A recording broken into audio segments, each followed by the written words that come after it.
Welcome, and thank you for welcoming me to Vilnius. It's a great honor for me being here, and I must admit it's hard to get on the floor after the previous speaker, which I have not as fancy dress as you have, I'm the boring one, and but I will try to do my best here. Is it you? So my name is Per-Adril Konradsen, and I'm the founder of the foundation called First Scandinavia. And I have been asked to talk to you in 90 minutes, which is a long time. I've never done that before, but I will talk about the new concept, I understood that, and the mobile solution we have, Newton Mobile, Newton Room. Also about Newton International, and Darius also asked me to speak a little bit about how it's possible to run this company for 19 years with focus on science and technology. So I will tell perhaps a little private story in the end how we did this company and how it's run. And through the whole speech, I'm also asked to talk about how we have dealt with corporate companies.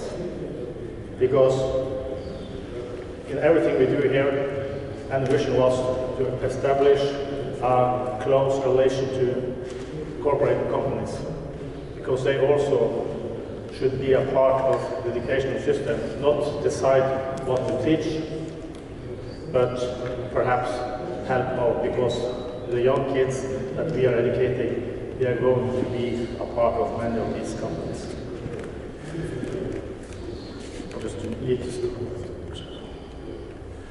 So, the aim of the foundation, the aim of the company, I founded it back in September 2000. I was alone. Nobody believed in this. And the mission statement for the company is to stimulate young kids into science and technology. But also it should be through engaging concepts where the kids themselves are the driving force, which is extremely important. Another thing we decided in the beginning was that we are not going to work with projects. We are going to work with concepts. So the only thing we are doing is a robotic competition called First Lego League. Start here, it ends here, and there is a new report. And that's cool for the kids that could attend to the project, but no other impact than only for those kids that attend. And then we started with a new project. Start here, end here, and then it's over the new report. So when I started with First Lego League, and the new concept, the whole idea was we start here and it should last from here and into the future. So there are some basics which is important for us. The UN Sustainable Goals, there are 17 of them, and you have probably know them very well, most of you. But it's very important to reflect on these goals. And for us, quality in education, number 4, is the most important one. Ensure inclusive and equal quality education and promote lifelong learning opportunities for all. It's very important. And what we are focusing on in our concepts, how can we stimulate young kids into STEM? And STEM, as you all know, it's the abbreviation for science, technology, engineering, and mathematics. So what's also important to reflect on is how can schools deal with the fast speed in a technological development in corporate companies? And another question here is that necessary? Is it necessary for a school to focus so much on what's happening out there? And I also think it's important to us to build innovation skills among the next generation. And what do we mean about innovation skills?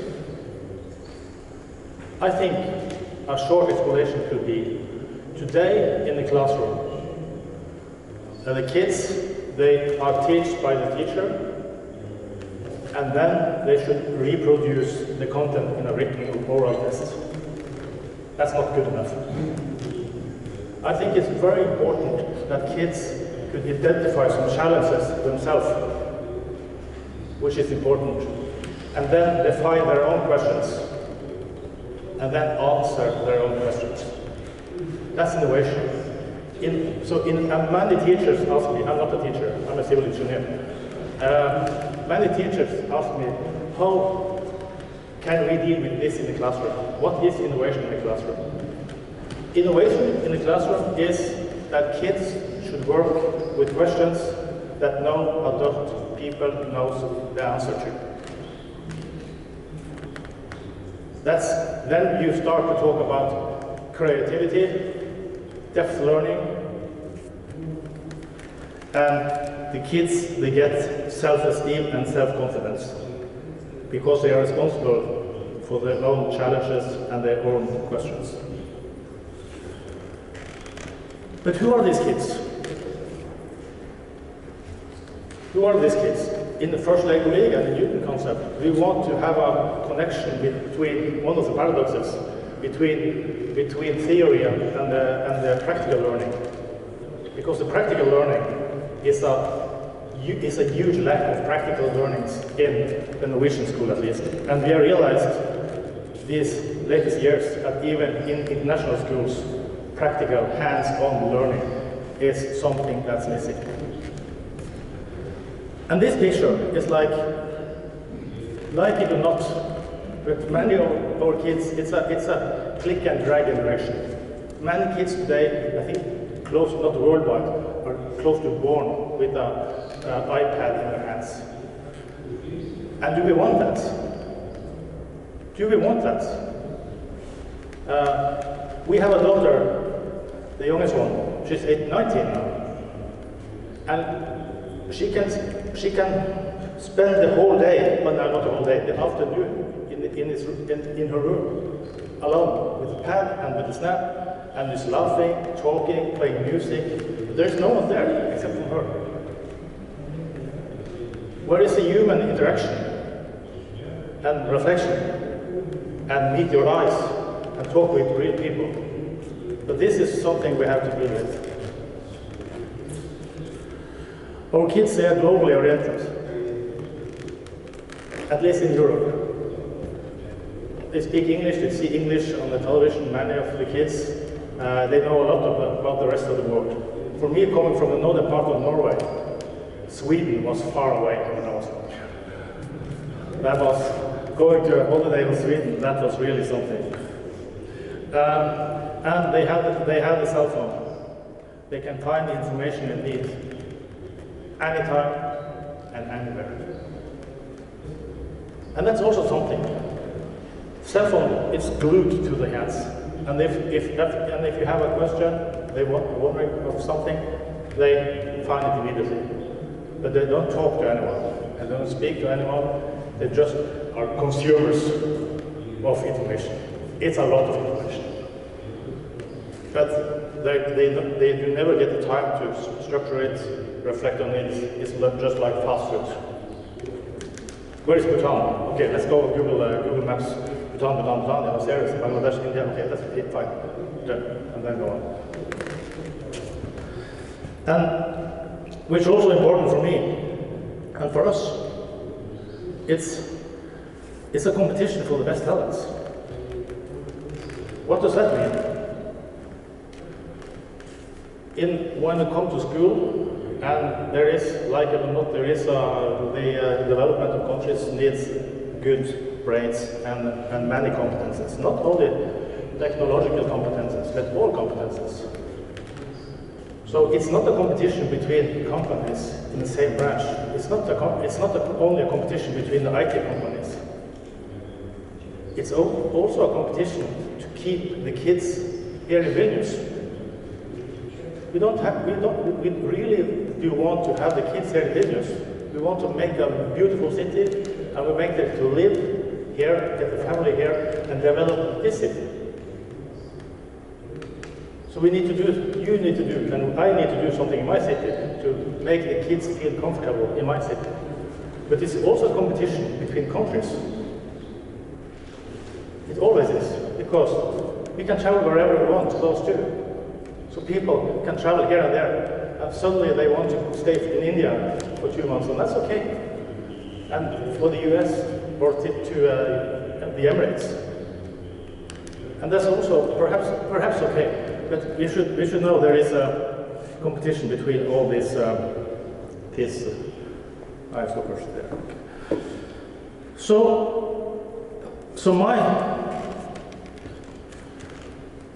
the top line in my vision is to create alternative learning venues for the kids. All learning, all teaching doesn't necessarily have to happen in the classroom. And you have probably seen this many times before. I have used this for 19 years. Because this is what we are doing in First Scandinavia. Because kids are different. Some of the kids, they like art. Some of them like music. Some of them like math. Some of them like reading.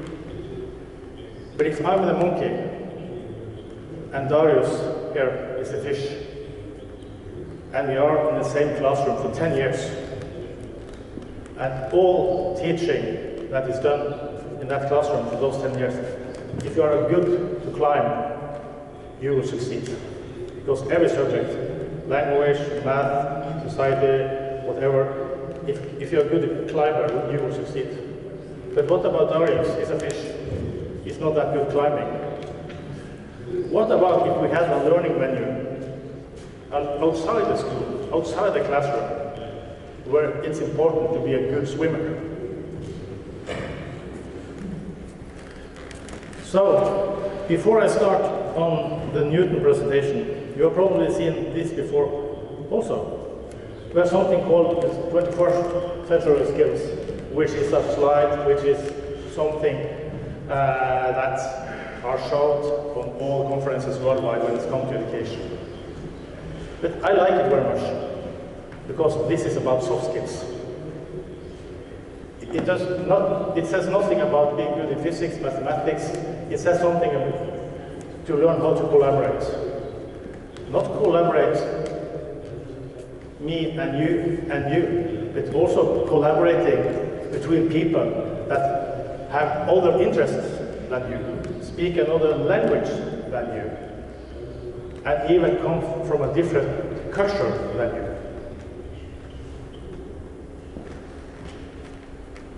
Communication and collaboration is in many ways the same. But communication is also important. For communication, in many ways, it's all about respect. And when we talk about respect, it's also respect for other interests, other competences, and other cultures. And that's internally in the family, in the city, in the country, and the whole world. Creativity, extremely important. Extremely important. Give the kids the possibility, the self-esteem, self-confidence to be creative and develop their own solutions on their own questions. And of course, critical thinking. To change the educational system is not that easy. It's very hard. It's so many stakeholders, and in First Language and Newton, which we are working with, it's extremely important. Whatever we do, it has a link into the curriculum, the teaching plans. If you start to do something outside the teaching plans, the curriculum, the concept will die immediately. Because in most countries in Europe, it's like 190 school days. And those 190 school days, they are very well planned for teachers. So if you want to do something extra, it has to have a link into the curriculum, so it can count like a school day. You could do so many things you want, projects outside the curriculum, but the teachers, they don't have the time to attend to it, because we have 90 days, and during those days, there's so many things we should walk through. And the curriculum, it's changing all the time. And in Norway, and I know in other countries as well, because I'm lucky enough to travel around, the buzzwords in the Norwegian new teaching plan that will be in place in August 19. Coding, of course, it's a hardcore thing. Innovation, we've spoken about that already. I think that's brilliant that we can get innovation in the classroom. I know there is huge discussions in Norway right now about how should we deal with innovation in the classroom. That learning is also a new thing in the Norwegian curriculum. Instead of learning a little bit on many subjects, there are big discussions now that we're going to have a depth learning in a few subjects. And what kind of subjects should that be? It's not only the technological subjects. Critical thinking, we have already been there, and also creativity. We have already spoken about that. I think innovation and creativity, for the first time I see those two words in a plan for the curriculum. And these are the buzzwords. You know, the curriculum, they're books. But these are, if you summarize it in like a few words, this is it. Just have to keep track of the time here. Okay, only 15 minutes. Then, let's go to the new concept. So, I really wanted back in 2002 to create something new, different. And that has been a struggle. I will tell you about the struggle in the end of my lesson here. But I really started to look in Norway. What are the big challenges when it comes to the teaching of science and technology? And number one, what was very easy to identify, the quality of the science rooms in the schools. They are, I'm not saying where, they are, in many schools, terrible, especially in the remote areas. I have many worse pictures than this, and some teachers in Norway become angry when I show them. But that's the situation, and we even have the situation in Norway that we are building new schools without a science lab, which is terrible because the equipment is so expensive, it's so hard to get the qualified teachers, and should you be a science teacher, it's very important to be inspirational. That means that you need to know a lot about the subject you will teach in, and you also have to love your subject. And I used to say that if you're going to teach some kids in level 3, you should have a competence yourself in level 10. Then you have 7 to play on, just to make it, to spice it up a little bit. If you are going to teach kids level 3 and yourself have a competence level 3, I can promise it will be boring. So, and sentence 3 there, I don't read the text, so, but,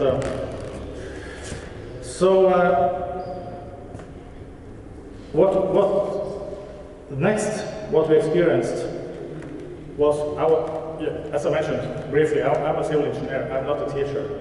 So I was, from the start, a big bug in the soup. Because I started to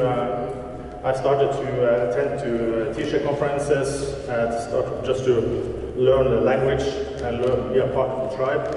And there was one guy that got the prize for being the best science teacher in Norway 2 years in a row. And I thought, this guy, I have to hire this guy. He has to work for my company. I need that competence. I visited him at his school. It's a brilliant project. It was a project he had created himself. Practical mathematics. It was mathematics, but it was very practical. And he said, no, yeah, Per-Arild, I could work for you, but I'm going to the US now to write my PhD. And I said, okay, but that's okay. But what about your colleagues? The teachers here, I can ask some of them. No. This is my project. I have created it. So no one else in these schools knows what you're doing. Yeah, they know what I'm doing, but I'm doing this for my class. And then he traveled to the US, and the concept project died. And 3 months later, I was in another part of Norway, in a city called Hammerfest. And there was a meeting there, and they waved at me and said, Per-Arild, come and look at it. Come look here. And they were creating a project that was not 95, but 99% the same as this guy in the southern part of Norway have done for 3 years. So they were about inventing the wheel again. So then, number one was bad equipment at the school. Number two is we need to create a system for the best educational packages in Norway, so it can be shared among all the schools. So the idea then was, okay, let's create a science room in every municipality. Not a specific school, because that would be too expensive. Let's create a science room, high-tech science rooms, that look very fancy, has the best equipment you can ever imagine, and have the best science teachers you can ever imagine.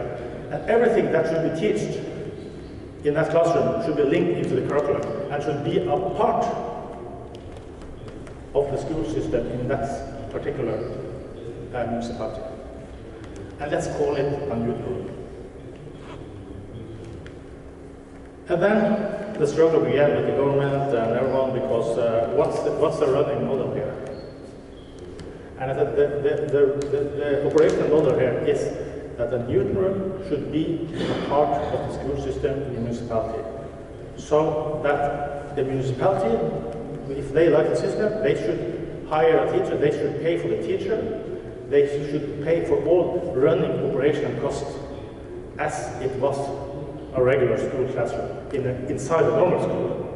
But you should look at this as a classroom, take it out of the school and place it here. So it's still a part of the school, but it's outside the school. And this room should be shared between all the schools in the municipality. What happens then?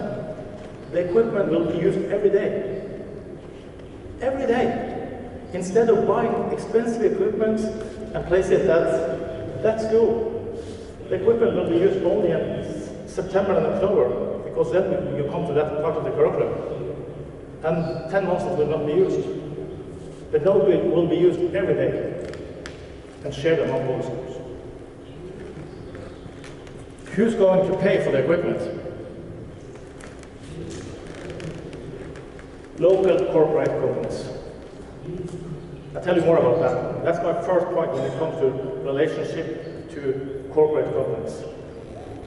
Number one is, the government asked me, who's going to own the Newton room? It's going to be owned by the municipality. It's not my room. It's the municipality that owns it. Who's going to pay for the equipment? Local corporate companies. And in Norway we have 45 Newton rooms now. 45. And in every municipality, there is no problem convincing local, even small companies to invest in the equipment. Because they see this is a perfect handshake between school and corporate companies. The schools are doing what they can.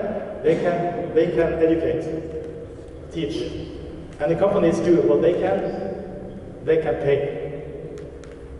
And the companies, they don't interfere with the curriculum at all. But they know the companies, they know that they add values to the local schools. And they know the money they are spending is used for curriculum-based education. It's not a project outside the school or summer camp, or there's nothing wrong about summer camps, but they're creating an alternative learning value. So that's number one. And then we come to the system with this guy that were traveling to the US for the PhD. We realized we need to make a system. We need to make a system for the curriculum-based education. And the pedagogical building brick in the system is called a Newton module. A Newton module is a complete educational package within a specific topic.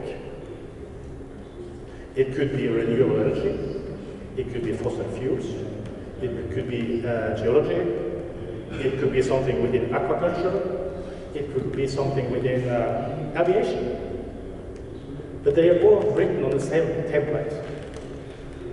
So if this still is a Newton room, and I'm a class teacher here, with my class here at the school, and I'm going to the Newton room next week and teach renewable energy.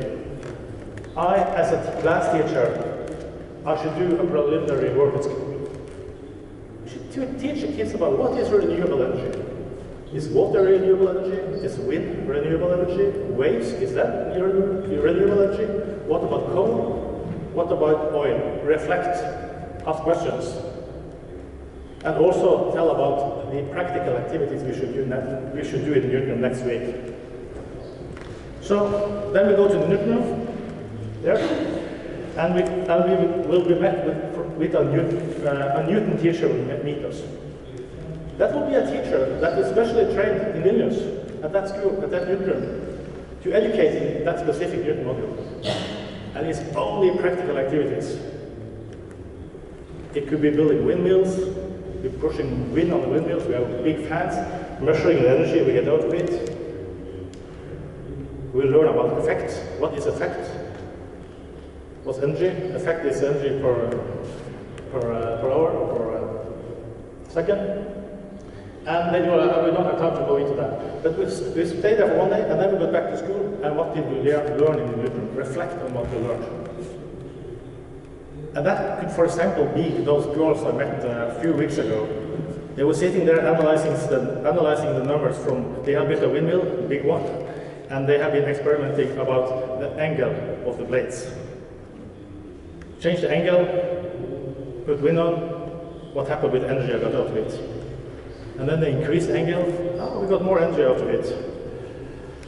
And so they saw a relation, a theoretical relation between the angle and between the amount of energy they got out of it. And suddenly there was a dip in the numbers. And they started to reflect, what is this? Why does the energy increase here? And then let's do like this. Can we go back to the Newton room and do the experiment again? We want to investigate what happens here. Reflection. Define their own questions. Self-esteem, self-confidence. Because we have learned something. We want to investigate this and see what's happening. So that's the pedagogical building brick. And now and then, luck in life is more than you deserve. Because I haven't as faithful thought about how we should develop more Newton modules. Because I developed myself renewable energy and fossil fuels. But today, we have, they are innovation, but we have close to 70 Newton modules. They are all approved by the government. They are all written on the same templates. And we have Newton modules within energy, space, coast and sea, aquaculture, mathematics, and geology. And we also miss aviation, which is going to be a big one here. So it's a system. It's uploaded in the sky, the Newton sky. It's free for everyone to use. And these ones are in Norwegian. So I just want to show you one more slide about the local ownership and the relation to the corporate companies locally in a small city. Because 2 years ago, there was the newsroom in the city of Larvik, which is a city far north of Norway. I met with the mayor, with the head of schools, and I also met with all the headmasters in a separate meeting. And they said, okay, we want to do the youth concept because we have been wondering what to do here within science, and we don't want to invent the wheel. So we believe in the system. We can see its quality assurance. We are first in ever. We are now on the state budget. We get money from the states. So that's fine. So we trust you guys. And then I had a meeting with the in all cities in Norway and perhaps in Lithuania as well, has an organization in every city that organizes all the corporate companies. And I always have a meeting with them. And they said, of course, we want to contribute to make this happen. And after 4 months, all these sponsors, they were in place. I don't know any one of these people because they took the local ownership. They did it themselves. We are just invisible, coming there with the concept, tell them what to do. You have to pay for teachers, you have to pay for the running costs of the classroom, you need to find the local sponsor to pay for the newsroom. But we have the big system with the web, everything that will come back to that. What was a big struggle for me was to get Newton to national strategy plan for STEM education. But now it's there. But that was hard. It was a hard learning for me to meet with the political system in Norway. You know, I was still an engineer, and I had a steep learning curve. And it was like that. They promised me we will write it in. I've had some political people from all the parties that we will write in Newton into strategy plan. And then the bureaucracy said, no, they just, no, we don't write this, we don't believe in this.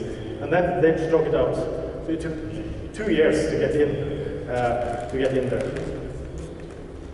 And now, as I told you a few minutes ago, we are on the state budget. I just have to follow my time. So, the model is like this. First Scandinavia, this is in Norway. I will get back to the international model later on. We are here, financed by the state, first Scandinavia, concept owner and operator. And we run the concept for everyone, make the user connected, that they should feel that they are a family together. But the newsrooms, here we have 3 of them, they are financed locally. They are financed locally. And that was the big question I got from the government, from the Department of Education in Oslo, in the capital. They said, Per-Arild, you can't do this. What's happening now is that every city is coming to Oslo to ask for money for a Newton room. We don't want that. We don't want that. I said, no. Listen, the system is that you should give me money on state budget. And I will motivate all the municipalities to create their own newsrooms, financed locally. And you know what this things you get for free, you don't take care of that as much as thing you have to really consider. Will you spend money on this or will I not? And that's the reason why the Newton concept has been running for 11 years now. So, in the end, I think it's a good combination between business companies. They can contribute to local schools. They can contribute to local schools, sponsoring children. The schools themselves, they do what they can best, and perhaps they also feel they can get some added values. But also for the society. We feel proud to have a Newton room. We have a green scientific cell here, where we have the best equipment, we have the best trainers, the teachers, and also, not to forget, it's only 190 school days a year. If you take 365 minus 190, I didn't remember the number, but anyway, you have the weekends, you can do summer camps, you can do afternoon, you can use the youth room for whatever purpose you want, because it's your youth room, it's not mine. So, that's a new concept, and Darius, I did this speech for Darius yesterday, and said, yeah, but you need to show me some pictures. And so after midnight yesterday, I added some pictures. So, the good thing about the Newton room, this is just a start. The good thing about the Newton room, you don't have built a new separate building. The size of a Newton room is for like 150 to 350 square meters. And the elements in a Newton room, they look all the same. We have a design manual. The teachers at my office, the pedagogical people, they like to close to kill me when I say this. But my idea is that this should be like the scientific version of 7-Eleven. They should look the same, have the same colors, light system, sound system, and everything. So it's a strict design manual because we want the quality to be high. So in every Newton room, there is a lab there. In every Newton room, there is an amphi. It's very important to have amphi when we want to introduce the kids to new exercises and to reflect on what we did in last exercise. And they also work in groups. We want them to communicate and to discuss and work together every task we give them. And we also have a huge space there. It's not that huge, but it's huge enough where they can do all the practical activities. So this is Newton room in another part of Norway. This is another one. You can see the shape of the room is totally different, but you see it's the amphi, it's the lab, and the work groups, and a floor to do the activities. This Newton room is in the city of Ålesund, and is placed in a research center, because the head of the research center wanted the kids to come in there and to have lunch together with the scientists and meet together with them and see that. And we also have a Newton room, 2 Newton rooms in Norway in high schools for the young kids, because the headmasters, they want the young kids to come into the high school and see what's happening there, and they should feel proud to be there. And, so it's many good values with that.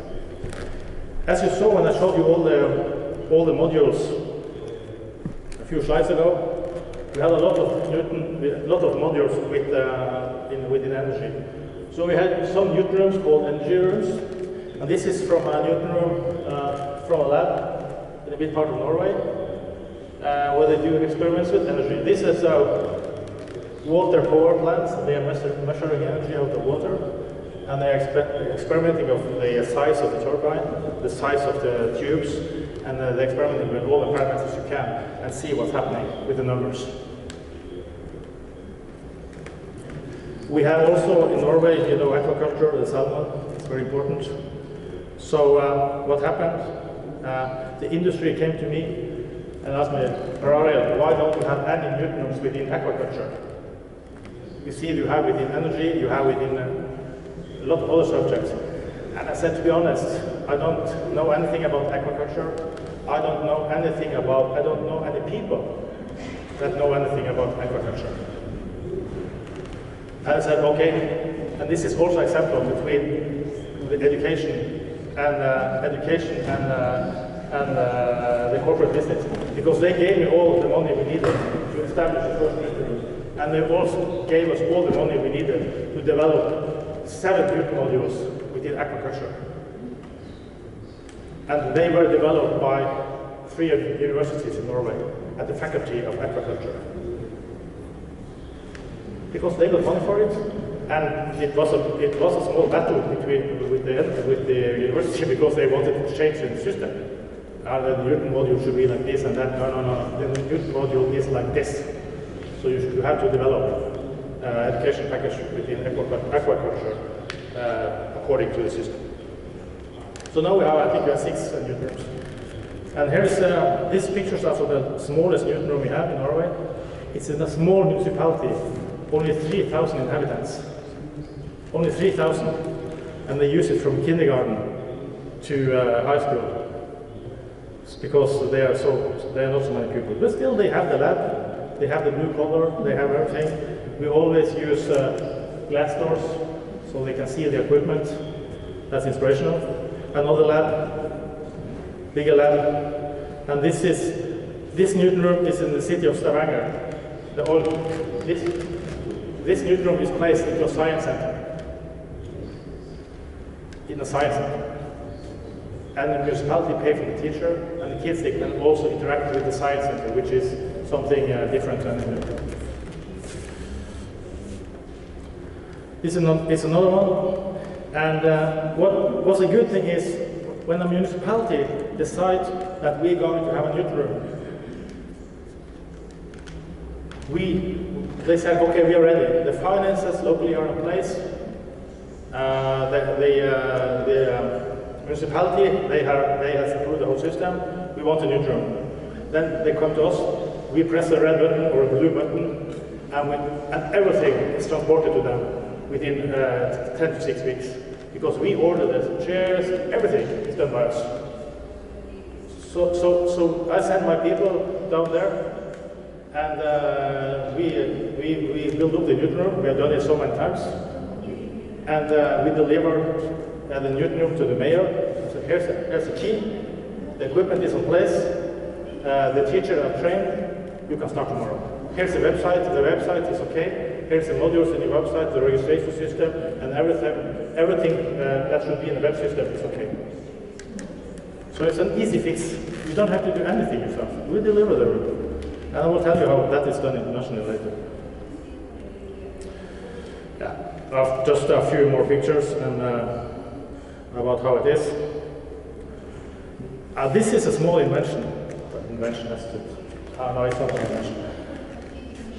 But we started last year in a Newton room to have the screen elevated in an elevator. So the teacher, when he or she want to have the attention there, she or he just press the button and the screens, they will lower into the table. And that has been a great success. So because kids, they tend to look, focusing on what's happening on the screen. We have also something called the active floor. And you can imagine this, in fact, very expensive, but you can't buy this in every school, but in a Newton room you can do it if you want it. It's a lot of games, it's a lot of things you can do on the active floor. So I hope during these pictures you can see what kind of quality we want to achieve in a Newton room, and that is perhaps a little bit more difficult to do this in every classroom in a municipality. Yeah, this is aquaculture. And when I talk about the quality, you know, it's not about the colors and the spotlights and the sound system and everything. That's nice to have. The most important thing is the outcome, learning outcome for the kids. That they really feel that they have learned something in a different way, that they have been communicating, collaborating, they have had a chance to be creative, and they have hands-on learning. So, yeah, new pictures, kindergarten of course. This is the start of a salmon, starter phase. And of course, kids, this guy, I know this boy, we took blood tests of this small salmon and measured their blood sugar, because if the value of the values or the measurement of the blood sugar in the salmon was too high, it was too early to send it out in the open sea, in the sea. This is too low. And he said, "This I didn't understand. This is practical. You learn about blood sugar, you learn about the values, you learn about stuff that you don't learn in school." So when the Newton room is opened, the mayor has opened the Newton room, the red ribbon is cut, and then people tend to think, okay, no, first Scandinavia, they have gone away. No, it starts for us. We have a support number that teachers can call 24/7. And when we analyze when the teachers calls us, it's Sunday evening when they're preparing for the next week. It could be trouble with the equipment, with the data system, with whatever. And the data system is very advanced. I won't speak to you about that right now. But every pupil gets a login if they want. If the teacher wants to do tests at the end of the day, they can do it virtually.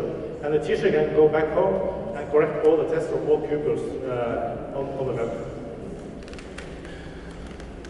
We have quality insurance, it's very important. The government, Norwegian government, they are really following for Scandinavia and the quality of the new concepts. So the pedagogical staff in First Scandinavia is counting like 10, 11 persons now. The Newton rooms. We have a Newton gathering, national gathering every year, making a family out of it, which is also important. And of course, the Newton, not of course, but the Newton rooms are also doing training courses in the society. So Monday and Tuesday next week, I know that 12 Newton rooms are meeting to do a training course. I talked about the web already. This is a terrible slide, but the whole concept, you can find it virtually. This is the Norwegian part. And you can see all the Newton room in Norway. You can click on one Newton room, and you can see what kind of teachers working there, the contact data, the registration system, what kind of Newton modules they are teaching, everything about that. And so if I want to register in a Newton room, I click on my specific Newton room and go there, and I got the confirmation on email, and it's a practical stuff. So now we're going to tell you about relation and how corporate companies again can contribute to education. And it's perhaps not the right day to talk about it, because the biggest partner we have, it's a big one. It's Boeing. And you know, these days, I talked with them this morning because we're going to start up in China as well, so we have a delay there already.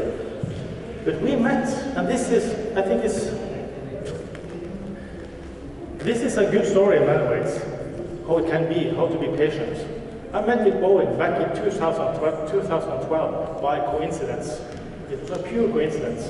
I met with the CEO of Boeing Europe. And at a cafe in Copenhagen. And I told him about the Newton concept very briefly, and he said, I'm interested in this. And I said, so can we help you out in some ways? Yeah, I said, I really want to do a Newton Flight Academy, because I've been a pilot myself all the days. So I'm really more than average interested in flying. So I need some money for establishing that, and that was a lot of money. And he said, no money. We need to start in a small scale. And then we did some summer camps and for 30 students in my hometown, and he came up and he was really enthusiastic about equality. And suddenly we got the money from Seattle. Okay, if you can establish this building in 10 months, we need to talk. And I stretched my organization, was stretched maximum for 10 months, because I didn't even have the property. And we opened it, and just to tell you what's inside it first. The big idea from my side was to learn the kids all about the theory and practical stuff about aviation. I want to learn them about practical navigation, aerodynamics, why I can fly. I want to learn them about meteorology. I want to learn them all this practical stuff, how it's related to mathematics, physics, geometry, geography. I wanted the kids to learn how to make a flight plan. What's a flight plan? How many kids age 14 have ever heard about a flight plan? And I wanted the kids to fly in a real simulator. And these simulators, it's a real simulator, full motion simulators. It's a Cessna 172. And after been calculating the flight plan with the weight, fuel consumption. They need to learn about nautical miles instead of kilometers. They need to learn about knots instead of kilometers per hour. The height is measured in feet, it's not in meters. And all this, it sounds very easy for us here, but it takes time. And after making our flight plan, they are able to climb into the cockpit and fly their flight plan. And they are allowed to fly and here they are landing in my home city, Bodø. And the big problem with this is that all the instructors we have, they want to be pilots or flight technical people. So then they start to study that. Because suddenly they get hands-on technology. They just see a plane, but they don't understand anything what's happening in a plane. And the biggest question I have with most of the kids is when I ask them, why do you think a plane could fly? And they say, it's a speed. Something to do with the speed. But you know, can you imagine that there is a force, vertical force, lifting the plane vertical in the air? No. It is not, because the plane is going that way. I said, yes, it is. But it's lifts, there must be a force. And it takes like 30 minutes to convince the kids about that. But then they understand. I have some practical experiments to show them that. So, of course, and then the ball starts to roll. Because this is the building, it's a small V in front of the building at the opening day. And what happens? When they come to the end calculation of the budget, I missed like 200,000 euros. And that's, for me, it's a lot of money. 200,000 euros is a lot of money. And I thought, what's going to happen now? Boeing, they gave me a certain amount to do this, but still it was over, I spent more money. And then I had to do only one thing. Go around in my city, visiting people, visiting companies, and tell them about the concept, tell them what happened, and this is something extremely valuable for the city. And I only asked for like 3,000 euros, 2,000 euros, 1,000 euros. And within 1 month, all the money were in place. Because this is something that should be a part of the education. It's a unique classroom. It's curriculum-based education. It's not a science center. It's not a fair. It's nothing you can just, it's a classroom. But it's different.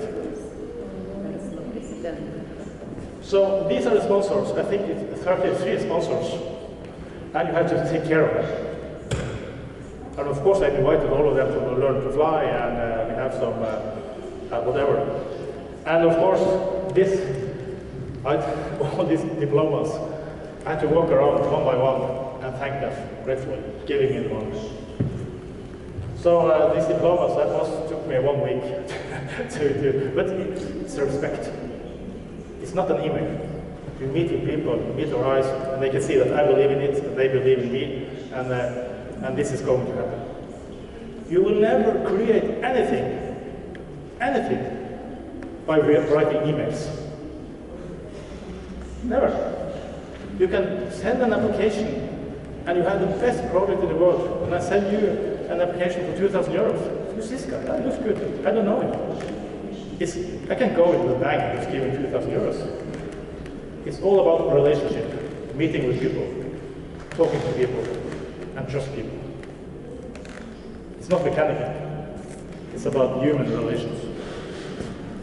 And the story continues, because Boeing was very impressed about this, and they have a global engagement program all over the world. You know, they are commercial.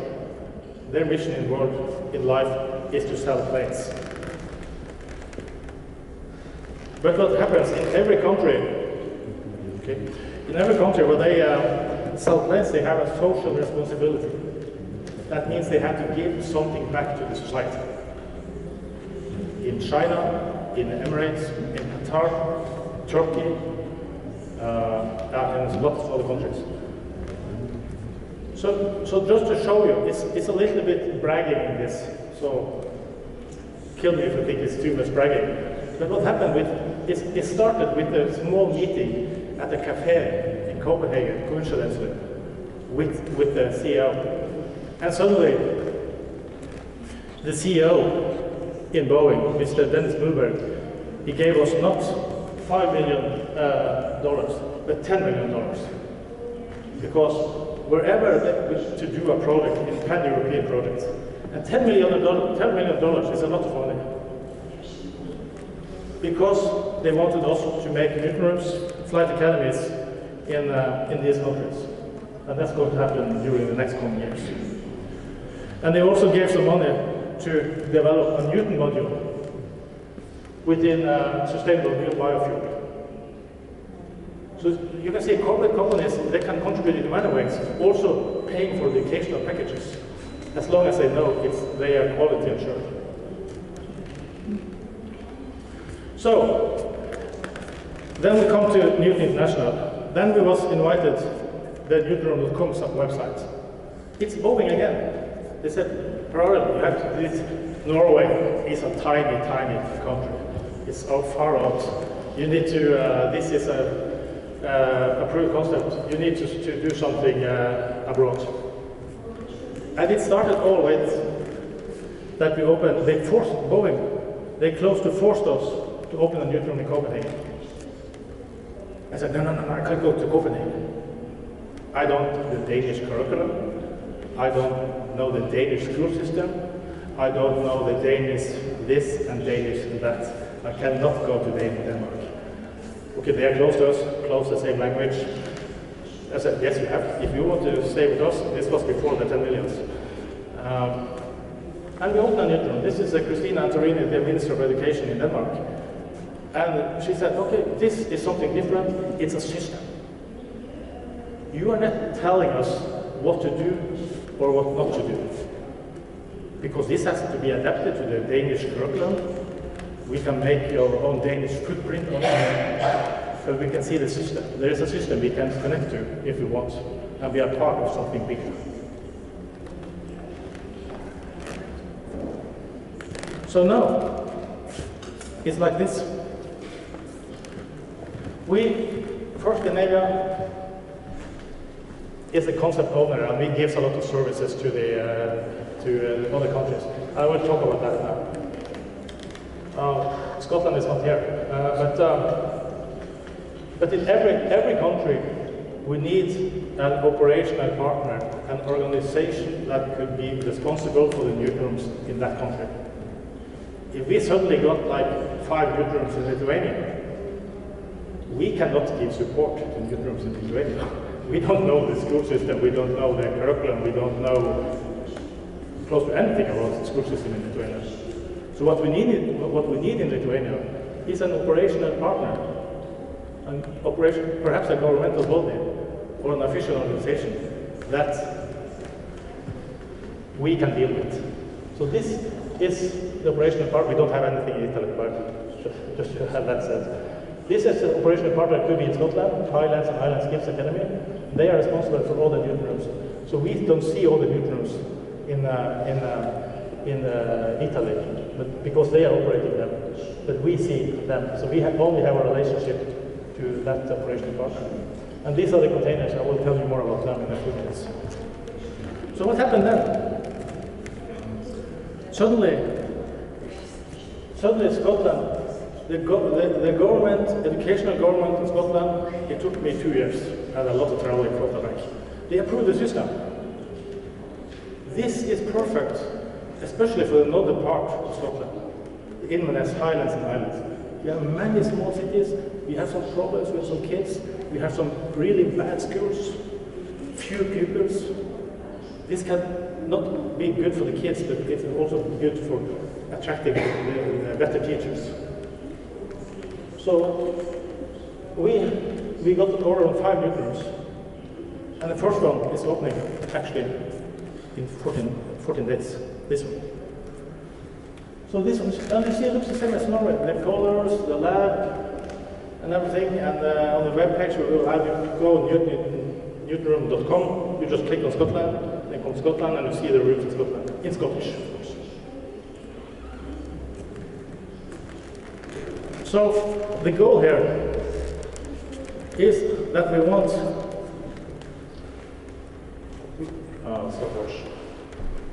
we want countries to collaborate, because if we get something here in Lithuania, of course you can a lot that we can learn from you, and perhaps we can something that we can learn you and from Scotland. And if you can merge the same buckets, I think that it can be a powerful system.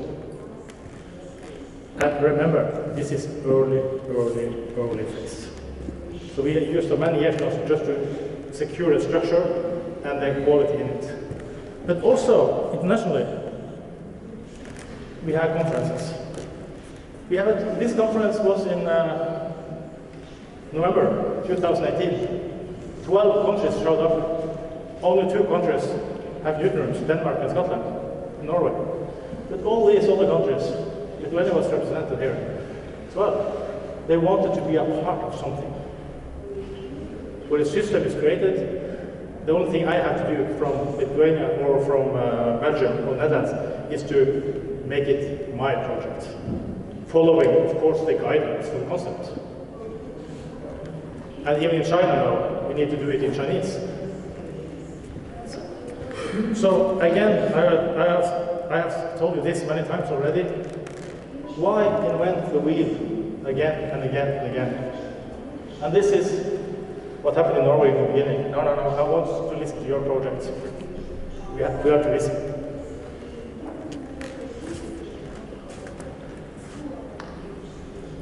And then we just have to see if this, yes. I have had a dream for many years to make a mobile solution. And have a mobile classroom.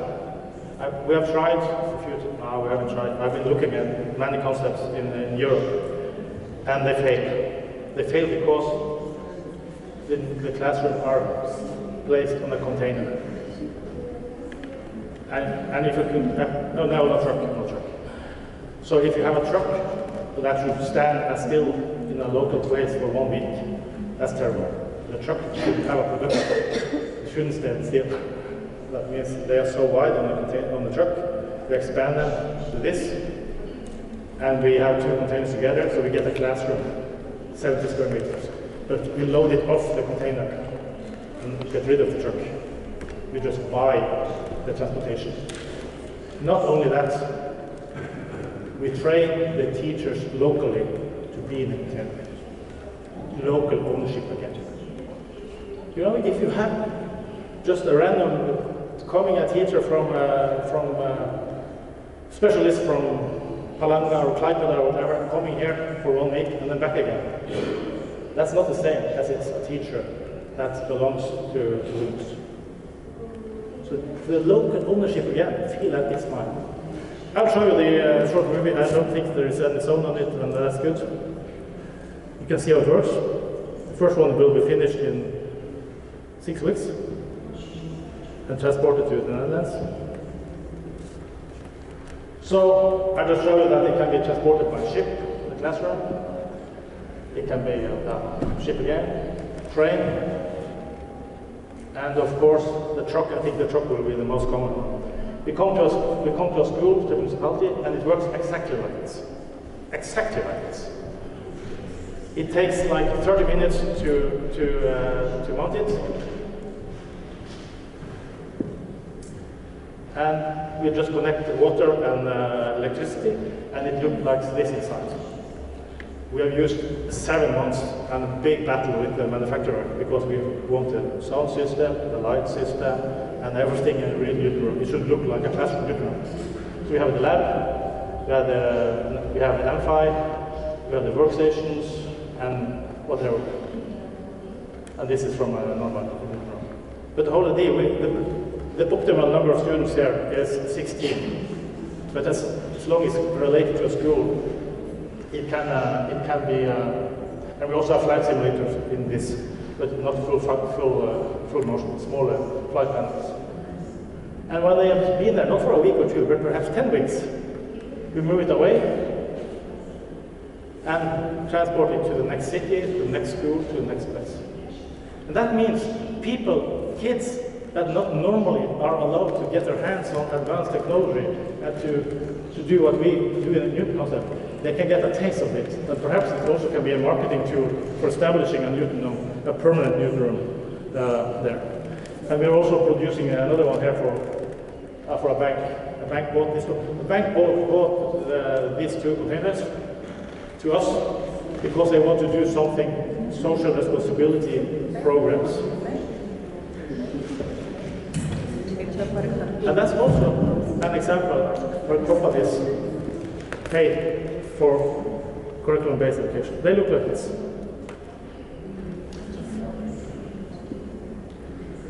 So, let's have a look at the stopwatch. Okay. So now I talked about the Newton concept in Norway. I have talked about Newton International. I have talked about the mobile solution. I have talked about the link to the industry. I also talked about hands-on education and how kids can reflect and meet each other and look into their eyes and discuss and make their own solutions. So now it's only it's 25 minutes left. I will use only 10. Darius asked me to tell a little about how this company became a company. And it all started back in 2000 when I was a civil engineer. Me and my father, we had a company together, engineering company, and I was close to moving into the corner office to take over the whole company. But at that time, I have been working for like 26 hours a day. I needed a break. So I traveled to the US and I met with to the University in Boston. And I met with those crazy guys. They were in the phase developing the robotic competition as we have in Lithuania as well, called Lego League. Any of you heard about that? I will not spend so much time on that. It's a robotic competition where kids do what I started this speech with. They get a challenge, they get a topic, they should identify the challenge themselves, make the questions themselves, and answer the questions themselves during 8 weeks. It's also a competition, a robotic competition where you build a robot that should solve as many tasks as possible on a robotic playing field within 2.5 minutes. So they had to create the robot themselves, they had to create the software themselves. There is no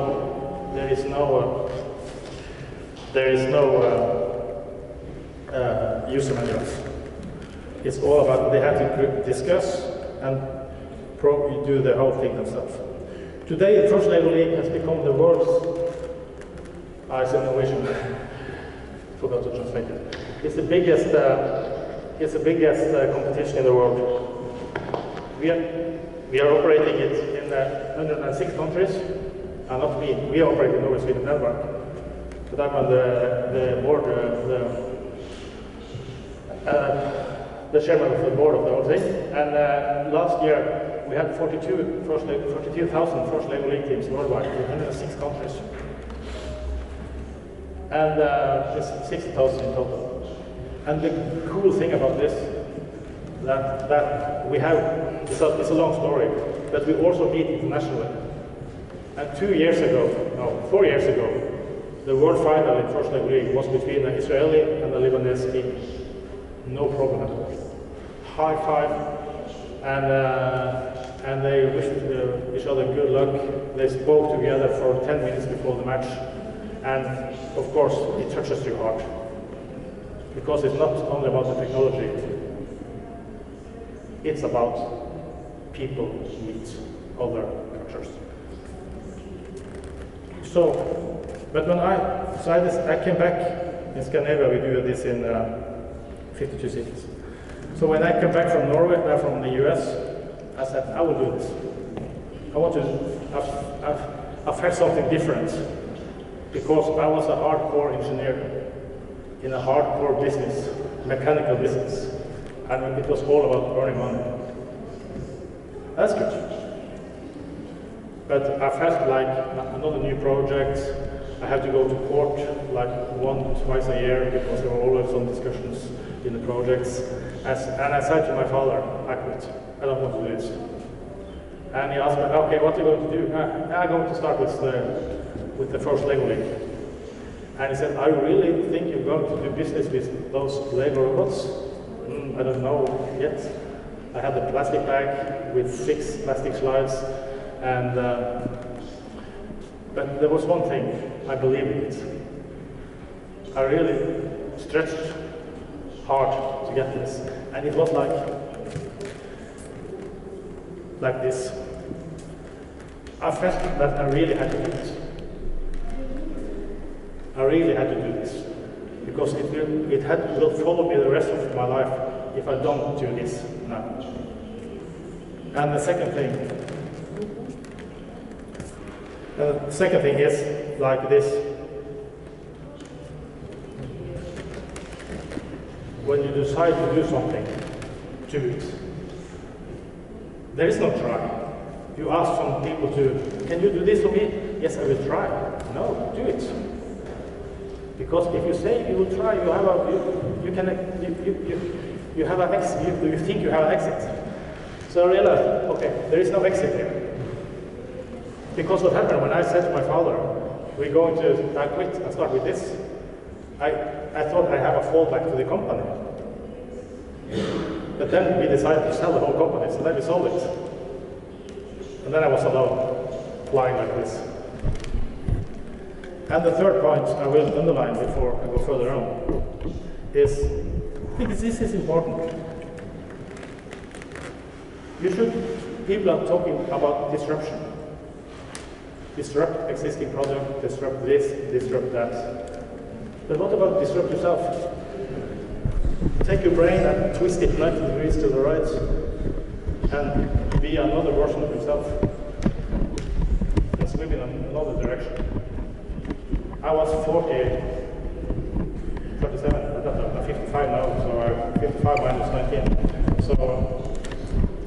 So, and of course I feel it was the right decision. But then you have this one. You have probably seen this one before as well. I had an easy plan. I'm going to do a first Lego League tournament. I'm going to have many sponsors. Sponsor must be easy, of course. The sponsor must believe in this. This is the most fantastic concept ever. And then the hard reality came. You don't have the money, you don't have the time, you don't have the people. And also, what really happened, that I met with a lot of people that did not believe in the concept. And you met with people that even start to laugh at you. And say, what's happening? This is the most beautiful concept ever. And this is going to be the biggest one. So, but then you realize, use the energy on the positive sides of life. Don't spend energy on the negative sides and the negative arguments yet. Because there is always something positive. It is. It can be as hard as it gets, but there is always something positive in all situations you get in. And that has helped me a lot. And my father is supported me, even though I was close to broke many times. And then I learned what I told you before today. You cannot create anything sitting behind the computer, behind the laptop. You need to meet with people. And it takes time. and it's expensive, at least in Norway. So you have to buy a lot of flight tickets, and you have to have meetings that you're not sure will going to end in something at all. But still, if you have 10 meetings with 10 persons that did not end up in anything, then next year, or 2 years after, you meet with them again, and you have a relationship with them, and something's happened.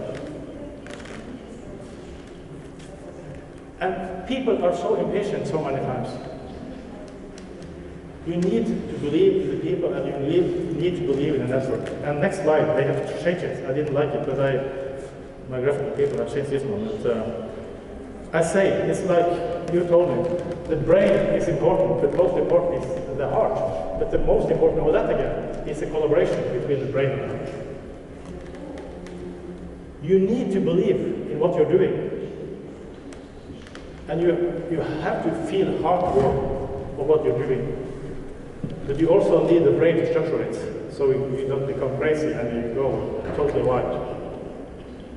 Because even business and technology and education has to do with humans being and the feelings, so have the right feeling for what you're doing. And that's not only in education, but I feel it's extra for education because you deal with kids, the next generation. And people that work in that field should believe and be warm-hearted, as I think I am. So it's all about this. Just run. Run for the run. You will make it one day. That's also important. You must believe. There is no try. It's do it or not do it. There is no try. So because of that, we got all these sponsors. And I met personally with the CEOs with all these companies. And this was from 2000 to 2006. Then we need to think differently because a sponsorship of 30,000 euros wasn't enough, because then we became 12 people, 40 people, 60 people. So, but I haven't got any sponsorship here, writing emails. I wrote an email, asked for a meeting, and then I have asked for a meeting again and again and again, and then I got a meeting, and then traveled to Oslo, have a meeting, back. It's a long process. But that was the only thing I did. Yes. So now it's a closing remark, number one. I think for us it has been creating a learning venues where all pupils get a great learning experience. It's very good. It's very important for us. And there has to be a balance between the challenge kids get and the skills they have. If the skills are too low and the challenge is too high, they feel bad. If the skills are too high and the challenge is too low, they feel bad.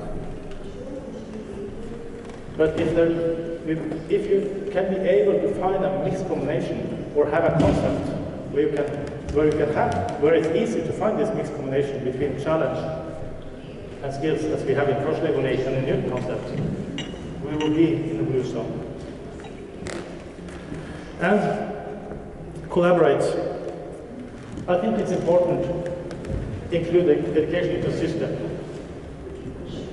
Perhaps try to avoid all the small projects. They will not survive in the long term. Small projects, they will die in there. And they will not give a national impact. Don't invent the wheel again. We have talked about that so many times during this speech. I talked about networks, not only nationally, but also internationally. And remember, if you think you are networking, you meet with new people, you should maintain the networks. They must be maintained. And also meet with other people outside your normal sphere, other people's. Because if you want to get something out of the network, you have to give something back. Then you will be stay as a part of the network. Because it's when the people meet, projects and innovation is created. And this is the last closing remark, which I think is very important. It's very important. You always have to walk the first step first. It's impossible to start to walk with step number 10. Even our young kids, when they learn to walk, it's the first step first. It's not number 10. And it's so many people, they are so ambitious. We want to reform and we want to change everything and we want to do this and that. But you have to start someplace. And you have to identify what's the starting point and start there. And go step number first. And number one, and when you have done step number one, you can see if it's worthwhile to go step number 2. And in the future, I think also transfer competence into innovation. And we have talked about innovation. Competence is one thing, but when you are innovative, you define your own challenges and you define your own questions. So, I think it's last slide, close to. In Scandinavia, we have not a booklet with a strategy. Our strategy is called doing things. We do things. So, thank you so much. Or there are even kindergarten or... Yeah. Good question. The Newton modules, I didn't mention that. We have, most of the Newton modules are from the middle school, but we have Newton modules from kindergarten to high school. So from age 6 years to 18. Pardon?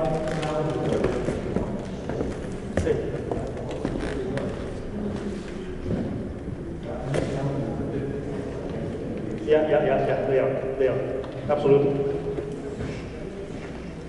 How much on average is Newton room? How much? The cost? Yeah, a Newton.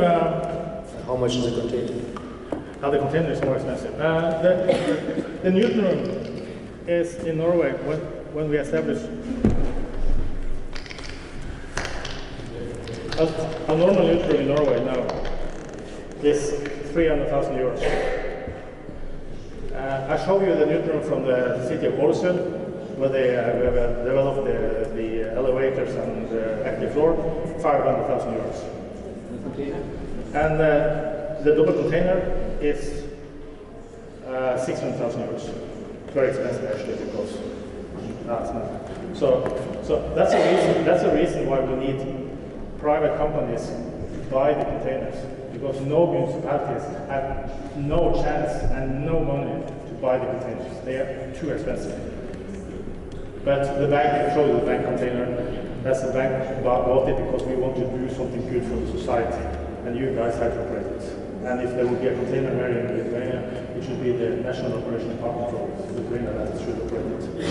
So it's Newton room 300,000, high quality Newton room 500,000, it depends on size of course, container 600.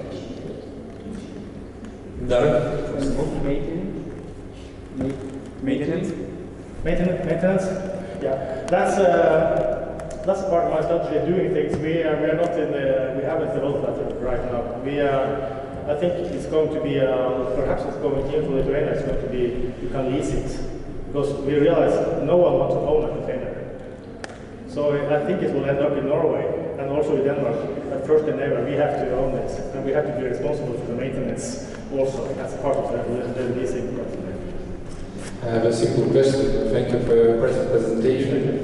And what would be the first step for Lithuania, in your opinion, in order to do something similar with what of the skill which you are doing?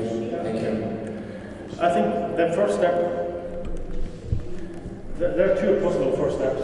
The first easiest step is to establish a Newton room. Because then you have a Lithuanian showcase that the government can come and visit, that the mayor can come visit, the mayors from other cities can visit, and then they can see that it works in Lithuania. And then perhaps we can, they want, okay, we want this. And then we first Scandinavia see that, okay, Lithuania, they want like 3, 4, 5 Newton rooms. Then we need an operational partner, a governmental body that can operate, that can operate Lithuania. But we can first never, as we do in Denmark. We operate a Newton room in Denmark, but now we're going to be more Newton rooms. Talking too fast. More Newton rooms, and now we need a body that can operate the Newton rooms in Denmark. But I think making a shop, making the first one is the most important. Ačiū, kalbos